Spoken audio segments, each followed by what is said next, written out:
IRCC, you guys, like really, like serious talk. Hi guys, welcome to Nana in Canada. It's been a minute. Oh my gosh, I'm so ashamed. Anyways, we are back. We are at it. There are so many updates that have happened for these 3 weeks that I was away. So much has happened. And I have really good news. I have a little bit of bad news. But let's start with the bad news so we get it out of the way, right? Now, this is really sad. Really, really sad. And nobody, absolutely nobody should have to undergo this. Now, about 700 Indian students, guys, 700 people who have been living here for like 4 years, 3 years, 5 years, have received deportation letters. You guys, it's not even like a laughing matter. It's really sad. 700 Indian students are being deported back to India. And this number could go up. And it's gonna go up. You know why? So the news is these students, they use an immigration agent back in their country, back in India, to get admission letters to colleges and universities in Canada. However, it is said that this agent used fake admission letters to get them a student permit to Canada. Guys, it gets even worse. That once they got to Canada, this agent told them to either transfer or change schools or wait for the next semesters, because of course these admission letters were fake, and so they couldn't go to these schools that they had admission letters from, you know. Being an immigrant, you fully trust this person. You already have your student visa. Why not just trust the agent, you know? And we all trust these agents because they have more information. They show us the success rate. And of course, once you get your student visa, you're like, oh wow, that was the best decision ever, right? So you just trust what the agent tells you.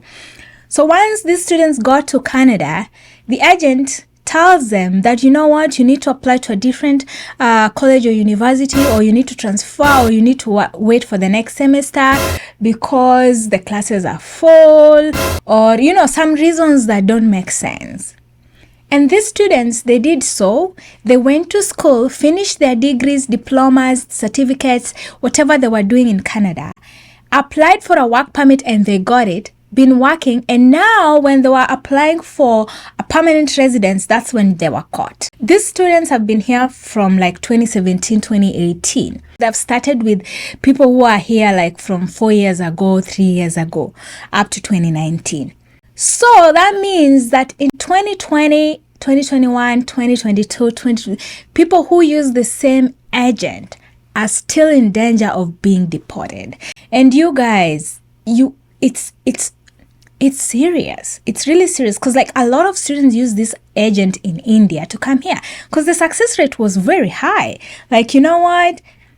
And these students paid dollars in order to get that student permit. They charge so high amounts, and because students were so sure that they're getting the student permit, you're like, okay, I'm just gonna pay that as long as I get myself in Canada.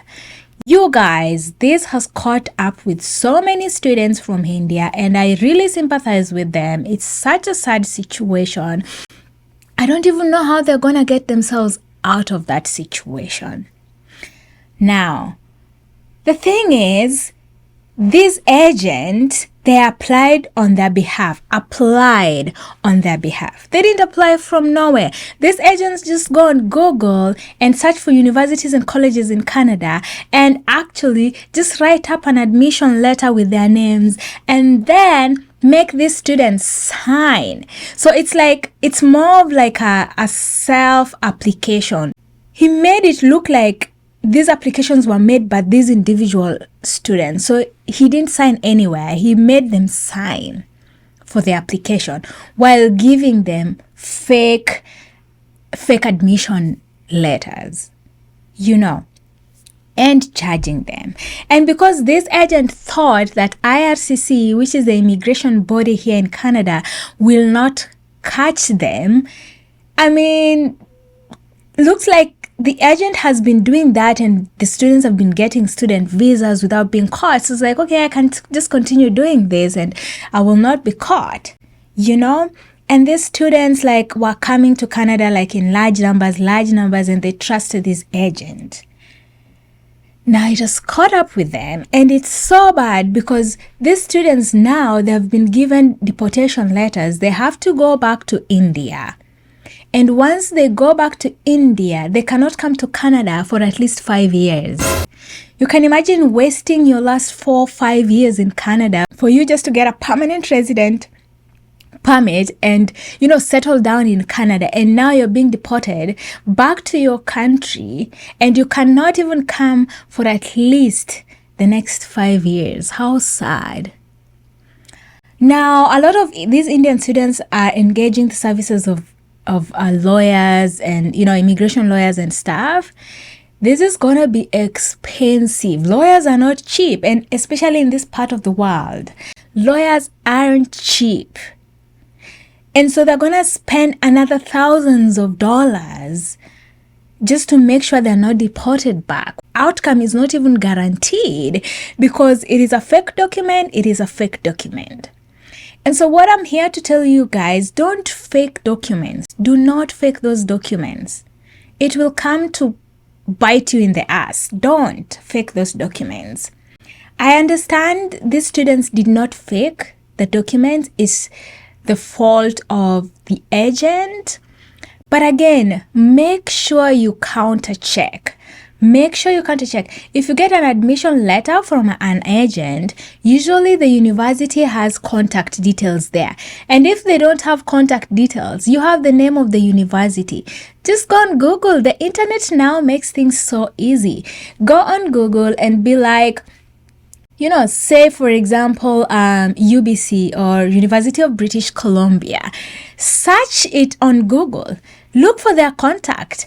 Write an email to the admission office or department and just say something, make an inquiry, you know, and then don't even ask if it is legit or not. Just make a general inquiry. Oh, I recently got an admission from a university. I'm just inquiring, like, when is the orientation, blah, blah. Just something to make sure that you are in the system. So, of course, the admission department will check the system and check for the students that they have issued admission letters. And if your name is there, of course, they respond to you and give you information. And through that, you will be able to know if this is legit or not, or even call them, spend some extra international calling fee to call these universities and ask them that you wanted, just to make sure before you make, you know, further decisions and further steps into getting your PR. Contact them. Don't fully rely on immigration agents. Honestly, I'm not saying that all agents are bad. No, there are those agents who have been able to give legit admission letters and help people come abroad and come to Canada. That's so true. But again, what I'm just saying, just to save your ass, just to be on a safer side, always counter check. There's no harm in counter checking. If you counter check, they will not deny you anything. If they're gonna give you, they will give it to you. But just counter check. Counter check. And one most important thing, if you can, by all means, do it by yourself. I did it by myself. Like, applying to university is not so hard. And again, with the help of internet, now information is readily available. You can go on YouTube and just Google stuff, or even just go on Google and Google stuff and find out for yourself. Personally, I did not know anybody in Canada. I didn't know any agent. I just went on Google and Googled universities in Canada as accepting, you know, African students, blah, blah, blah. And I applied, I uploaded. The work of the agent is actually just to ask you to scan your documents and send them. They send them on your behalf. They're also looking for information on the internet just like you. If you can do it by yourself, the better. It will save you so much because you know you're sending legit information, legit documentation. You know what you're saying to this university or to IRCC. So, guys, if you can do it by yourself, it's so easy. But if you cannot do it by yourself, make sure you verify, you check these agents. Check them and make sure that they're legit. Because they do not care. Most of them don't care about you. They only care about the money that you're giving them. Trust you me, it's a business. Most agents don't care. So all they care about is how much are you going to pay me and what is the fastest way to get this person to Canada, whether through faking documentation or not. So don't fall for it, you guys. Do not fall for it. Now, a lot of students, 700 is not even that's not even a joke. That's a large number of people going back to their countries. And the number, it said it's gonna get higher because they're now cracking down all those fake documentation. Now, last but not least, I am not entirely blaming the agent. Of course, the larger portion of the blame rests with the agent.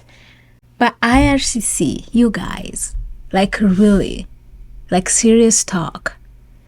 You guys did not see this at the time of applying for a student permit. You guys didn't catch on that document was fake. What happened to verification at the point of application? Why did you let the students get a student permit, come to Canada, study in Canada, work in Canada 4 or 5 years, and then when they want to apply for their PR, that's when you say that they used fake documents? Really?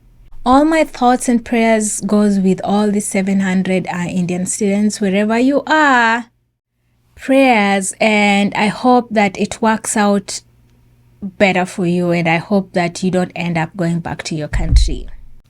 Anyways, you guys, bye and see you in my next video. Nana out.